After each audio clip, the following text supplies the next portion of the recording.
The topic of my paper was intended to be waterman culture and how it has been impacted by um, changes in oyster harvest, changes in regulation, um, pretty much changes outside of the waterman culture. I failed to keep the people in the center of the discussion, and that is unfortunate. If I do this going forward, and I hope to in a study of that area, I will hopefully remember that the people are the center.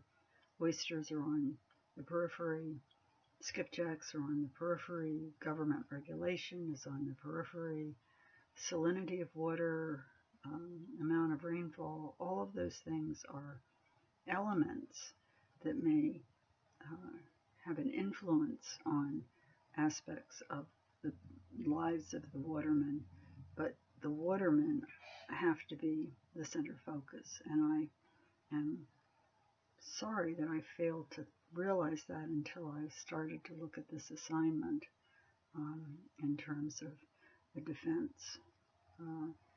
It's not really defensible to begin to talk about waterman culture and end up talking about oyster cultivation. What is central, I think, is the people and their culture, not oyster culture. And I don't say that flippantly. This is a kind of a moment in time for the waterman's culture, as it is for the culture of the people in rural parts of the eastern area known as the Chesapeake. Until 1950, it was difficult to get in or out of the area. Then a bridge came, and then cars came, and then radios came, and televisions came, and there began to be a dilution of the culture of those people. And yet there's still a tradition there of independence, of integrity, of caring for each other, of taking care of old wooden churches that would be falling down otherwise. Even if there are only 6 people going to the church anymore, somebody is going to go and check on it every week because their father did that and their father did that. And that's part of the waterman culture. And that didn't get any play in what I wrote. And that was a mistake on my part, because the people are central. And I will just mention one thing that I think I mentioned in the paper, but maybe I didn't. I asked someone once, what are your kind of everyday rules about the way you take care of things? Well, you grow it, you hunt for it, you trap it, you fish for it, you make it, you trade for it, and only if nothing else is possible do you ever pay for it.